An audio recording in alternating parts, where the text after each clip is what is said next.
ಹೊಸದಾಗಿ 12 ಜನ MLCಗಳು ಬರುವವರಿದ್ದಾರೆ. ಅಂದರೆ ಅಲ್ಲಿಗೆ 12 MLC ಸ್ಥಾನ ಖಾಲಿ ಆಗ್ತಾ ಇದೆ. ಅದನ್ನು ಭರ್ತಿ ಮಾಡಬೇಕಾಗಿದೆ. 12 ಸ್ಥಾನಕ್ಕೆ ಅದಿನ್ನೆಷ್ಟು ಆಕಾಂಕ್ಷಿಗಳಿರ್ಬೋದು, ಎಷ್ಟರ ಮಟ್ಟಿಗೆ ಲಾಬಿ ನಡೀತಾ ಇರ್ಬೋದು. ನಾನು ಹೇಳ್ತೀನಿ ಯಾರ್ಯಾರು ಅಂತ ಕೂಡ ಹೇಳ್ತೀನಿ ನಿಮಗೆ. MLAಗಳಿಂದ ಅಂದರೆ MLAಗಳು ಮತವನ್ನು ನೀಡಿ MLCಗಳಾಗುವ ಸುಮಾರು 7 ಜನರ ಪಟ್ಟಿ ಇದೆ. ಹಾಗೂ ರಾಜ್ಯ ಸರ್ಕಾರ ನೇರವಾಗಿ ನಾಮಿನೇಷನ್ ಮಾಡುವಂಥ 5 ಸ್ಥಾನಗಳಿದೆ. ಖಾಲಿ ಆಗೋದು ಯಾರ್ಯಾರ ಸ್ಥಾನ ಹಾಗೂ ಯಾರು ಆ ಸ್ಥಾನಕ್ಕೆ ಬರಬಹುದು, ಯಾರ್ಯಾರು ಲಾಬಿ ಮಾಡ್ತಾ ಇದ್ದಾರೆ, ಯಾರ್ಯಾರ ಹೆಸರು ಮುನ್ನೆಲೆಯಲ್ಲಿದೆ. ಇನ್ಫ್ಯಾಕ್ಟ್ ನಿಮ್ಗೆ ಹೇಳ್ತೀನಿ ಕೇಳಿ, 12 ಅಲ್ಲ 13 ಖಾಲಿ ಆಗೋದು. ಇನ್ಫ್ಯಾಕ್ಟ್ MLAಗಳಿಂದ ಆಯ್ಕೆ ಆಗುವವರ ಪಟ್ಟಿಯಲ್ಲಿ 7 ಅಲ್ಲ 8 ಜನ ಇದ್ದಾರೆ. ಆದರೆ ಆ 8ನೇವರು ಅಂದರೆ ಒಟ್ಟಾರೆ 13ನೇವರ ಹೆಸರನ್ನ ತಗೋತಾ ಇಲ್ಲ. ಯಾಕಂದರೆ ಅವ್ರದ್ದು ಮೊದಲೇ ಮಾತುಕತೆ ಆಗಿದೆ, ಮತ್ತೆ ಅವ್ರನ್ನೇ ಮುಂದುವರಿಸೋದು ಅಂತ ಹೇಳಿ. ಹಾಗಾದರೆ ಅದ್ಯಾರು? ಈಗ ಖಾಲಿ ಆಗುವ 7 ಸ್ಥಾನಗಳು ಯಾವ್ಯಾವುದು, ನಾಮನಿರ್ದೇಶಿತರಾಗಿದ್ದವ್ರು ಯಾರ್ಯಾರ ಸ್ಥಾನ ಖಾಲಿ ಆಗ್ತಾ ಇದೆ, ಹಾಗೂ ಆ ಸ್ಥಾನಗಳಿಗೆ ಯಾರು ಬರ್ತಾರೆ, ಸಿದ್ದರಾಮಯ್ಯನವ್ರ ಪಟ್ಟಿಯಿಂದ ಯಾರು, DK ಶಿವಕುಮಾರ್ ಅವ್ರ ಪಟ್ಟಿಯಿಂದ ಯಾರು, ಖರ್ಗೆ ಅವರ ಪಟ್ಟಿಯಿಂದ ಯಾರು, ಹೈಕಮಾಂಡ್ ಲಿಸ್ಟಲ್ಲಿ ಯಾರು, ಎಲ್ಲ ವಿವರಗಳನ್ನ ಕೊಡೋ ಸಲುವಾಗಿ ನಾನು ಬಂದಿದ್ದೇನೆ. ಆತ್ಮೀಯರೇ, ವಾರ್ತೆ ವಿಶೇಷ ಕಾರ್ಯಕ್ರಮಕ್ಕೆ ಸ್ವಾಗತ. ನಾನು ವೀರೇಂದ್ರ ಉಪ್ಪುಂದ. ನೋಡಿ, ನಿಮಗೆಲ್ಲ ಚೆನ್ನಾಗಿಯೇ ಗೊತ್ತಿದೆ ವಿಧಾನ ಪರಿಷತ್ ಸದಸ್ಯ ಸ್ಥಾನ ಅಂದರೆ ಯಾವ ಲೆವೆಲ್ಲಿಗೆ ಲಾಬಿ ಮಾಡ್ತಾರೆ ಅಂತ, ಎಷ್ಟರ ಮಟ್ಟಿಗೆ ಬೆನ್ಬೀಳ್ತಾರೆ ಅಂತ. ಲಾಸ್ಟ್ ಟೈಮ್ ನೀವು ನೋಡಿದ್ರಿ ಎಷ್ಟು ದೊಡ್ಡ ಪಟ್ಟಿ ಅದು. 100 ಜನ ಸೀರಿಯಸ್ ಕಂಟೆಂಡರ್ಸ್ ಇದ್ರು. 100 ಜನ ಹೇಳ್ತದ್ದು. ಲಿಸ್ಟ್ ಇನ್ನೂ ದೊಡ್ಡದಿತ್ತು ಬಿಡಿ, 100ಕ್ಕೂ ಹೆಚ್ಚಿತ್ತು. ಸುಮಾರು 150 ಏನೋ ಇತ್ತು. 190 ಹೆಸರುಗಳನ್ನ ಪಟ್ಟಿ ಮಾಡಿದ್ರು.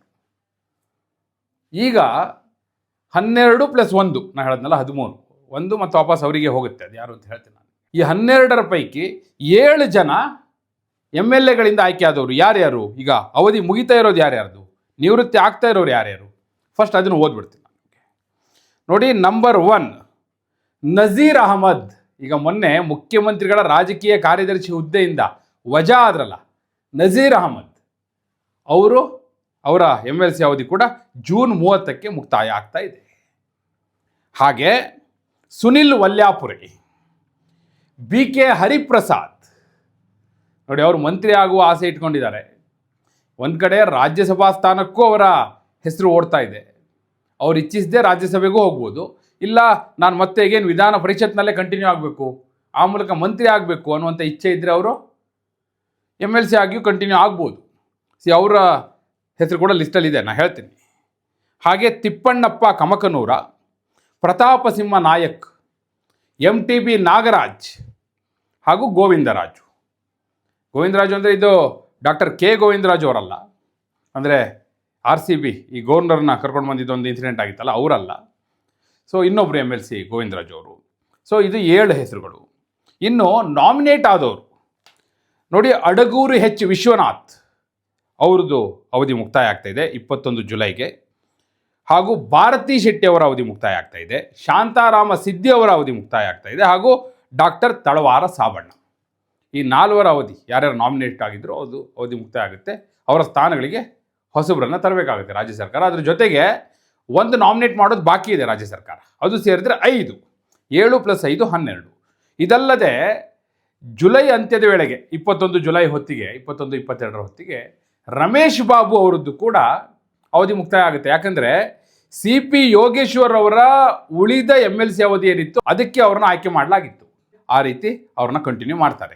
ಈಗ ಈ 7 ಸ್ಥಾನಗಳಿಗೆ ಹಾಗೂ ನಾಮನಿರ್ದೇಶನ ಆಗಲಿರುವ 5 ಸ್ಥಾನಗಳು ಯಾರ್ಯಾರ ಹೆಸರಿದೆ ನಾನು ಒಂದೊಂದಾಗಿ ಹೇಳ್ತಾ ಹೋಗ್ತೀನಿ. ನಾನು ಕಾಂಗ್ರೆಸ್ನಿಂದ ಯಾರ್ಯಾರ ಹೆಸರಿದೆ ಅನ್ನೋದನ್ನು ಇಲ್ಲಿ ವಿಶ್ಲೇಷಣೆ ಮಾಡ್ತಾ ಇದ್ದೀನಿ. ನೋಡಿ, ಸಹಜವಾಗಿ ನಿಮಗೆ ಗೊತ್ತು, ಕಾಂಗ್ರೆಸ್ಸಲ್ಲಿ ಸಿದ್ದರಾಮಯ್ಯವ್ರ ಲಿಸ್ಟು, DK ಲಿಸ್ಟ್ ಅಂತ ಇರುತ್ತಲ್ಲ, ನಾನು ಒಂದೊಂದಾಗಿ ಹೇಳ್ತಾ ಹೋಗ್ತೀನಿ. ನೋಡಿ, DK ಶಿವಕುಮಾರ್ ಅವರ ಲಿಸ್ಟಿಂದ ರಘುನಂದನ್ ರಾಮಣ್ಣ, ಅಂದರೆ ಅವರು CP ಯೋಗೇಶ್ವರ್ ಅವರಿಗಾಗಿ ಚನ್ನಪಟ್ಟಣ ಕ್ಷೇತ್ರವನ್ನು ಬಿಟ್ಟುಕೊಟ್ಟಿದ್ರು. ಹೀಗಾಗಿ ಅವರ ಹೆಸರು ಕೂಡ ಚರ್ಚೆಯಲ್ಲಿದೆ. ಅದ್ರ ಜೊತೆಗೆ DK ಶಿವಕುಮಾರ್ ಹಾಗೂ DK ಸುರೇಶ್ ಅವರ ಅತ್ಯಾಪ್ತ ಪರಮಾಪ್ತ ವಿನಯ್ ಕಾರ್ತಿಕ್ ಅವರ ಹೆಸರು ಕೂಡ ಇದೆ MLC ಸ್ಥಾನಕ್ಕೆ. ಹಾಗೂ BV ಶ್ರೀನಿವಾಸ್ ಅವರು ರಾಜ್ಯಸಭೆಗೂ ಕೂಡ ಅವ್ರ ಹೆಸರಿದೆ, MLCಗೂ ಕೂಡ. ಈ ಹಿಂದೆ ಕೂಡ ಇವರ ಹೆಸರನ್ನು DK ಶಿವಕುಮಾರ್ ಅವರು ಕಳಿಸಿದ್ರು ತಮ್ಮ ಲಿಸ್ಟಲ್ಲಿ. ಈಗ ಅವರ ಹೆಸರನ್ನು ಮತ್ತೆ ತಂದಿದ್ದಾರೆ. ಅದ್ರ ಜೊತೆಗೆ DK ಶಿವಕುಮಾರ್ ಅವರು ಕೆಲವರದ್ರಲ್ಲಿ ಇರುತ್ತಲ್ಲ ಯಾವಾಗಲೂ ಟ್ವಿಸ್ಟ್ ಅಂಥೇಳಿ, ಆ ರೀತಿ ಒಂದು ಟ್ವಿಸ್ಟ್ ಕೂಡ ಇಟ್ಟಿದ್ದಾರೆ. ಅಡಗೂರು H ವಿಶ್ವನಾಥ್ ಅವರ ಹೆಸರು ಕೂಡ DK ಶಿವಕುಮಾರ್ ಅವರು ಅಗತ್ಯ ಬಿದ್ದರೆ ಪ್ರಪೋಸ್ ಮಾಡಲಿಕ್ಕೆ ರೆಡಿ ಆಗಿದ್ದಾರೆ.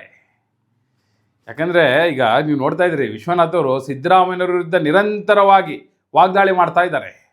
ಹಂಗೆ ವಾಗ್ದಾಳಿ ಮಾಡೋಕ್ಕೆ ಬೇಕು ಅನ್ನುವಂಥ ಸನ್ನಿವೇಶ ನಿರ್ಮಾಣ ಆದರೆ ಏನಾದರೂ ಈಗ ಶುರು ಆಗುತ್ತಲ್ಲ ಕ್ಲಾಶು, ಆ ಕ್ಲಾಶಲ್ಲಿ ಏನಾದರೂ ವರ್ಟಿಕಲಿ ಡಿವೈಡ್ ಆದರೆ, ಈಗ ಇಂಟರ್ನಲ್ಲೇ ಆಗಿದೆ, ಅದೇನಾದರೂ ಬಾಹ್ಯವಾಗಿಯೇ ಆದದ್ದೇ ಆದರೆ ಆಗಬೇಕಾಗುತ್ತಲ್ಲ. ಸೊ ಅದು ಕೂಡ ಒಂದು ಆಯ್ಕೆ ಇಟ್ಕೊಂಡಿದ್ದಾರೆ ಅವರು. ಅದು ಯಾವಾಗ ಪ್ರಪೋಸ್ ಮಾಡ್ತಾರೋ ಗೊತ್ತಿಲ್ಲ. ಇದೆ ಇನ್ನು ಇದು ಡಿ ಕೆ ಶಿವಕುಮಾರ್ ಅವರ ಲಿಸ್ಟಲ್ಲಿರುವಂಥ ಹೆಸರುಗಳು. ಇನ್ನು ಸಿದ್ದರಾಮಯ್ಯವ್ರ ಲಿಸ್ಟಲ್ಲಿ ಯಾರ್ಯಾರಿದ್ದಾರೆ ನೋಡೋದಾದರೆ ನೋಡಿ, ಕಳೆದ ಬಾರಿ ಮಿಸ್ ಆಗಿತ್ತು, ಅವರ ಹೆಸರು ಕೂಡ ಇದೆ. ಅದು ಯಾರು ಅಂತ ನಾನು ಹೇಳ್ತೀನಿ. ಮೊದಲನೇ ಹೆಸರು ಸಿದ್ದರಾಮಯ್ಯವ್ರ ಲಿಸ್ಟಲ್ಲಿರೋದು ನಜೀರ್ ಅಹಮದ್ ಅವರ ಹೆಸರಿದೆ. ನೋಡಿ, ರಾಜಕೀಯ ಕಾರ್ಯದರ್ಶಿ ಹುದ್ದೆಯಿಂದ ಅವರು ವಜಾ ಆದರು, ಅವರ MLC ಅವಧಿ ಮುಕ್ತಾಯ ಆಗ್ತಾ ಇದೆ. ಒಂದು ಕಡೆ ಮುಸ್ಲಿಂ ಆಕ್ರೋಶ ಕೂಡ ಭುಗಿಲೆದ್ದಿದೆ. ಸೊ ಅದನ್ನು ಸಮಾಧಾನ ಮಾಡುವ ಸಲುವಾಗಿ ನಾವು ನಜೀರ್ ಅಹಮದ್ ಅವ್ರನ್ನ MLC ಮಾಡಿದ್ದೇವೆ ಅಂತ ಸಂದೇಶ ಕೊಡುವ ಹಿನ್ನೆಲೆಯಲ್ಲಿ ಮತ್ತೆ MLC ಸ್ಥಾನಕ್ಕೆ ನಜೀರ್ ಅಹಮದ್ ಅವ್ರನ್ನ ತರಲಿಕ್ಕೆ ಸಿದ್ದರಾಮಯ್ಯನವರು ಮುಂದಾಗ್ತಾ ಇದ್ದಾರೆ. ಅಲ್ಲಿಗೆ ಮುಸಲ್ಮಾನ್ ಸಮುದಾಯಕ್ಕೆ ಒಂದು ಮೆಸೇಜ್ ಅವ್ರು ಕೊಡ್ಲಿಕ್ಕೆ ರೆಡಿ ಆಗಿದ್ದಾರೆ. ಅದರ ಜೊತೆಗೆ ನೋಡಿ, ದಿನೇಶ್ ಅಮೀನ್ ಮಟ್ಟು ಅವರಿಗೆ ಕಳೆದ ಬಾರಿ ಮಿಸ್ ಆಗಿತ್ತು. ಕಡೇ ಕ್ಷಣದವರೆಗೂ ಅವರ ಹೆಸರು ಹೋಗಿ ಕಡೇ ಕ್ಷಣದಲ್ಲಿ ಅದು ಕೆ ಶಿವಕುಮಾರ್ ಅವರಿಗೆ ಆಯಿತು. ಸೊ ಈ ಬಾರಿ ದಿನೇಶ್ ಅಮೀನ್ ಮಟ್ಟು ಅವರ ಹೆಸರಿದೆ. ಸೊ ಅವರು ನಾಮನಿರ್ದೇಶನವೂ ಆಗಬಹುದು, ಆ ಸಾಧ್ಯತೆಯೂ ಇದೆ. ಸೊ ಪತ್ರಕರ್ತರು ಅನ್ನುವ ಹಿನ್ನೆಲೆಯಲ್ಲಿ we have to wait and see. ಅವರ ಹೆಸರು ಕೂಡ ಸಿದ್ದರಾಮಯ್ಯನವರ ಪಟ್ಟಿಯಲ್ಲಿದೆ ಅಂತೇಳಿ. ಅದ್ರ ಜೊತೆಗೆ ರಮೇಶ್ ಕುಮಾರ್ ಅವರ ಹೆಸರು, ಸಿದ್ದರಾಮಯ್ಯನವರ ಅತ್ಯಾಪ್ತರು, ಅವರ ಹೆಸರು ಕೂಡ ಹಿಂದೆ ಸಿದ್ದರಾಮಯ್ಯನವರು ಪ್ರಪೋಸ್ ಮಾಡಿದರು, ಆದರೆ ಆಗಿರಲಿಲ್ಲ. ಈ ಬಾರಿ ಅವರ ಹೆಸರು ಕನ್ಸಿಡರೇಷನ್ಲಿದೆ. ಇನ್ನು ಮಲ್ಲಿಕಾರ್ಜುನ ಖರ್ಗೆ ಅವರ ಲಿಸ್ಟಿಂದ ರಮೇಶ್ ಬಾಬು ಅವ್ರನ್ನ ಹೇಳಿದ್ನಲ್ಲ, ಹಿಂದೆ ಕೂಡ ರಮೇಶ್ ಬಾಬು ಅವರು ಖರ್ಗೆ ಅವ್ರ ಲಿಸ್ಟಿಂದನೇ ಹೋಗಿದ್ದು. ಈ ಬಾರಿ ಅವ್ರನ್ನ ಕಂಟಿನ್ಯೂ ಮಾಡೋದಕ್ಕೆ ಖರ್ಗೆ ಅವ್ರು ಪ್ರಪೋಸ್ ಮಾಡ್ತಾರೆ. ಜೊತೆಗೆ DSSನ ಸಾಗರ್ ಅವರ ಹೆಸರಿದೆ. ಅವರಿಗೆ ಕಳೆದ ಬಾರಿ ಪ್ರಪೋಸ್ ಆಗಿತ್ತು, ಆದರೆ ಆಗಿರಲಿಲ್ಲ, ಕಡೆ ಕ್ಷಣದಲ್ಲಿ ಜಕ್ಕಪ್ಪನವರಿಗಾಯಿತು. ಸೊ ಈ ಬಾರಿ ಸಾಗರ್ ಅವರಿಗೆ ಆಗಬಹುದು ಅನ್ನುವಂಥ ಚರ್ಚೆ ಇದೆ. ಇದ್ರ ಜೊತೆಗೆ ನೋಡಿ, ಇವರು ಯಾರ ಲಿಸ್ಟ್ ಅಂತಲೇ ಹೇಳಲಿಕ್ಕಾಗಲ್ಲ, ಎಲ್ಲರ ಜೊತೆಯೂ ಚೆನ್ನಾಗಿರುವವರು ಇವರು. ಈ ರೀತಿ ಕೆಲವರು ಇದ್ದಾರೆ. ಅವರಿಗೆ ಎಲ್ಲಿ ಸ್ಥಾನ ಸಿಗುತ್ತೋ ಗೊತ್ತಿಲ್ಲ, ಆದರೆ ನಾನು ಹೇಳ್ತೀನಿ, ನೀವೇ ಹೇಳಿ ಇವರು ಯಾರ ಪಟ್ಟಿಯಲ್ಲಿ ಹೋಗ್ಬೋದು ಅಂತ. ಒಂದು BL ಶಂಕರ್ ಅವರು, ಎರಡನೇದು VR ಸುದರ್ಶನ್ ಅವರು, ಮೂರನೇದು HM ರೇವಣ್ಣವರು. ನೋಡಿ, ಇವರು DK ಶಿವಕುಮಾರ್ ಅವ್ರ ಜೊತೆನೂ ಅಷ್ಟೇ ಚೆನ್ನಾಗಿದ್ದಾರೆ, ಸಿದ್ದರಾಮಯ್ಯವ್ರ ಜೊತೆನೂ ಅಷ್ಟೇ ಚೆನ್ನಾಗಿದ್ದಾರೆ, ಖರ್ಗೆ ಅವ್ರ ಜೊತೆನೂ ಒಳ್ಳೆ ಬಾಂಧವ್ಯ ಇದೆ. ಸೊ ಹೈಕಮಾಂಡ್ಗೂ ಬೇಕಾದವರು. ಆದರೆ ಯಾರ ಪಟ್ಟಿಯಲ್ಲಿ ಬರ್ತಾರೆ? ಎಲ್ಲರಿಗೂ ಬೇಕಾದವರು, ಆದರೆ ಸ್ಥಾನಮಾನ ಅಧಿಕಾರ ಅಂತ ಬಂದಾಗ ಯಾರಿಗೂ ಬೇಡ. ಆ ರೀತಿಯ ತ್ರಿಶಂಕು ಸ್ವರ್ಗದಲ್ಲಿರೋರು ಆ ಪಟ್ಟಿಯಲ್ಲಿ VR ಸುದರ್ಶನ್, BL ಶಂಕರ್ ಇವರೆಲ್ಲ ಇದ್ದಾರೆ. ಇನ್ನು ಹೈಕಮಾಂಡ್ ಲಿಸ್ಟಲ್ಲಿ ಯಾರಿದ್ದಾರೆ ಅಂದರೆ ನೋಡಿ, BK ಹರಿಪ್ರಸಾದ್ ಅವರ ಹೆಸರಿದೆ. BK ಹರಿಪ್ರಸಾದ್ ಅವರು, ಅವರ ಅವಧಿ ಮುಕ್ತಾಯ ಆಗ್ತಿದೆ, ಮತ್ತೆ ಹೇಗೇನು ಅವರು MLC ಆಗುವಂಥ ಆಲೋಚನೆಯಲ್ಲಿದ್ದಾರೆ. ರಾಜ್ಯಸಭೆಗಿಂತ MLC ಬೆಸ್ಟ್ ಅನ್ನುವಂಥ ಆಪ್ಷನ್ ಇಟ್ಕೊಂಡಿದ್ದಾರೆ ಅನ್ನುವಂಥ ಮಾಹಿತಿ ಬರ್ತಾ ಇದೆ. ಯಾಕಂದರೆ ಇಲ್ಲಿ ಮಿನಿಸ್ಟರ್ ಆಗ್ಬೋದು, 2 ವರ್ಷ ಮಂತ್ರಿ ಆಗುವ ಅವಕಾಶ ಸಿಗೋದೇ ಆದರೆ MLC ಆಗಿ ಕಂಟಿನ್ಯೂ ಆಗೋಣ ಅನ್ನುವ ಆಲೋಚನೆಯಲ್ಲಿದ್ದಾರೆ ಅನ್ನುವಂಥದ್ದು. ಇನ್ನು ಸತೀಶ್ ಜಾರಕಿಹೊಳಿ ಅವರು ಕೂಡ ಒಂದು ಹೆಸರನ್ನು ಪ್ರಪೋಸ್ ಮಾಡ್ತಾ ಇದ್ದಾರೆ. ಕಳೆದ ಬಾರಿಯೂ ಪ್ರಪೋಸ್ ಮಾಡಿದರು. ಯಾರಂದರೆ VS ಉಗ್ರಪ್ಪನವರು. ಪರಿಶಿಷ್ಟ ಪಂಗಡ ಸಮುದಾಯದಿಂದ VS ಉಗ್ರಪ್ಪನವರ ಹೆಸರನ್ನು ಸತೀಶ್ ಜಾರಕಿಹೊಳಿ ಅವರು ಪ್ರಪೋಸ್ ಮಾಡ್ತಾ ಇದ್ದಾರೆ. ನೋಡಿ, ಇವರಿಷ್ಟೂ ಜನರ ಹೆಸರು ಕೂಡ ಈಗ ಒಬ್ಬೊಬ್ಬರು ತಮ್ಮ ತಮ್ಮ ಪಟ್ಟಿಯಲ್ಲಿ ಇಟ್ಕೊಂಡಿದ್ದಾರೆ. ನೀವು ನೋಡ್ತಾ ಹೋದರೆ ಇವರೆಲ್ಲರೂ ಕೂಡ ಹಿಂದೆ ಕೂಡ ಇವರೆಲ್ಲರ ಹೆಸರು ಚರ್ಚೆ ಆದದ್ದೇ, ಆದರೆ ಕಡೆ ಕ್ಷಣದಲ್ಲಿ ಬಹುತೇಕರು ಅವಕಾಶವನ್ನು ಕಳ್ಕೊಂಡಿದ್ರು. ಈ ಬಾರಿ ಇವರಲ್ಲಿ ಅವಕಾಶ ಸಿಗ್ಬೋದಾ? ಈಗ ನಾ ಇಷ್ಟು ಹೆಸರು ಓದಿದ್ನಲ್ಲ, ನೀವು ಹೇಳೋದಾದರೆ ನಿಮ್ಮ ಪ್ರಕಾರ ನಿಜಕ್ಕೂ ಹೌದಪ್ಪ ಇವ್ರು MLC ಆಗಬೇಕು, ಇಂಥವ್ರು MLC ಆಗಬೇಕು ಅಂದರೆ ಯಾರನ್ನು ಹೇಳ್ತೀರಿ? ಯಾರು ಹೌದಪ್ಪ ಇವ್ರು ನಿಜಕ್ಕೂ ಮೇಲ್ಮನೆಯಲ್ಲಿ ಯಾವುದನ್ನು ಚಿಂತಕರ ಚಾವಡಿ ಅಂತ ಕರಿತೀವಿ ಅಲ್ಲಿರಬೇಕು, ಒಳ್ಳೆಯ ಡಿಬೇಟ್ ಆಗುವ ಉದ್ದೇಶದಿಂದ, ಬಿಲ್ಗಳ ಬಗ್ಗೆ, ಮಸೂದೆಗಳ ಬಗ್ಗೆ ಒಳ್ಳೆಯ ಚರ್ಚೆ ಆಗುವ ಉದ್ದೇಶದಿಂದ ಇಂಥವ್ರು ಇರಬೇಕು ಅನ್ನೋದಾದರೆ ಯಾರು ಇರಬೇಕು ನಿಮ್ಮ ಪ್ರಕಾರ? ಹಾಗೂ ಯಾರು ಇರಬಾರ್ದು? ನಿಮ್ಮ ಅಭಿಪ್ರಾಯವನ್ನು ಕಮೆಂಟ್ ಮೂಲಕ ತಿಳಿಸಿ. ಹಾಗೆಯೇ ಇನ್ನು ವಾರ್ತೆ ಚಾನಲ್ನ ಸಬ್ಸ್ಕ್ರೈಬ್ ಮಾಡಿಲ್ಲ ಅಂದರೆ ಈಗಲೇ ಸಬ್ಸ್ಕ್ರೈಬ್ ಮಾಡಿ. ಧನ್ಯವಾದ.